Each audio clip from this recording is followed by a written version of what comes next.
శరీరానికి అవసరమైన పోషకాలలో ప్రోటీన్ చాలా ముఖ్యమైనది. అది శరీర నిర్మాణమైన లేదా బరువు తగ్గడమైన ప్రతి ఒక్కరూ అధిక ప్రోటీన్ ఆహారం వైపు ఆకర్షితులవుతున్నారు. కానీ ఎక్కువ ప్రోటీన్ అందరికీ ప్రయోజనకరంగా ఉండకపోవచ్చని మీకు తెలుసా? వాస్తవానికి అధిక ప్రోటీన్ ఆహారం ధోరణి పెరిగినంతగా దానితో ఏర్పడే దుష్ప్రభావాల ప్రమాదాల గురించి పెద్దగా చర్చ కనిపించదు. అధిక ప్రోటీన్ ఆహారం అంటే ఒక రోజులో తీసుకునే కేలరీలలో 25% నుండి 35% ప్రోటీన్ వస్తుంది. ఇందులో గుడ్లు, చికెన్, చేపలు, జున్ను, పప్పులు, ప్రోటీన్ పౌడర్ మొదలైనవి ఉంటాయి. దీనివల్ల కార్బోహైడ్రేట్ల పరిమాణం తగ్గుతుంది. కానీ అది అందరికీ ప్రయోజనకరంగా ఉండదని అంటున్నారు ఆహార నిపుణులు. దీని గురించి పూర్తిగా తెలుసుకుంటే శరీరానికి ప్రోటీన్ చాలా అవసరమని పోషకాహార నిపుణులు అంటున్నారు. కానీ అధిక ప్రోటీన్ తీసుకోవడం అనేక ఆరోగ్య సమస్యలకు హానికరం.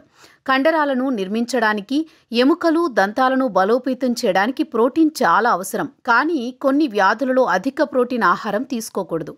యూరిక్ యాసిడ్ సమస్య ఉంటే, యూరిక్ యాసిడ్ సమస్యతో బాధపడే వారికి అధిక ప్రోటీన్ ఆహారం యూరిక్ యాసిడ్ స్థాయిని మరింత పెంచుతుంది. ఇది సమస్యను మరింత తీవ్రతరం చేస్తుంది. అందువల్ల ఊకపిండి, మొక్కజొన్న, బేకరీ ఆహార పదార్థాలు తినడం మానుకోవాలి. దీంతో పాటు మినపప్పు, మాంసం, చేపలు, బీన్స్, మునగకాయ, పాలకూర, బఠానీలు, పుట్టగొడుగులు, బీట్రూట్, గుమ్మడికాయ గింజలు తినకూడదు.